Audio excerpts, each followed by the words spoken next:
তারা বলে আমরা নাকি নতুন প্লেয়ার। আমরা যেই সময় গেম ডাউনলোড দিছি তখন ফ্রি ফায়ারে বৃষ্টি পড়তো, তখন একটা কাস্টমের জন্য সারাটা সপ্তাহ কষ্ট করতে হইতো। সেই কি তোমাদের মনে আছে পিকের ছাদের কথা, বা ফ্যাক্টরির সেই ফিস্ট ফাইটের কথা? এখন হয়তো বা এরা নতুন শুনতেছো তোমরা।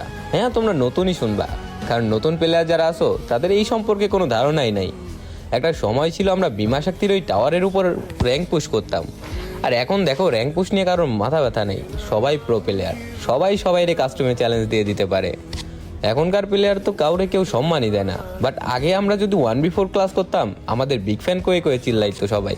আর এখন দেখো 1v6 ইজিলি মারতে পারলেও সেই 1v6 এর মায়ের খায় বিগ ফ্যান করার মতো কেউ নাই। হয়তোবা প্যানেল ইউজার বলবে, নয়তোবা বট বলবে। আসলে এটাই হয়তোবা সময়ের ব্যবধান, সময়ের সাথে সাথে সবকিছু পরিবর্তনশীল। হয়তোবা কোনো একদিন প্লে স্টোরের বুকে এই গেমটা থাকবে না, তবুও বলবো সারা জীবন এই গেমের প্রতি এক ফোঁটাও ভালোবাসা কমবে না।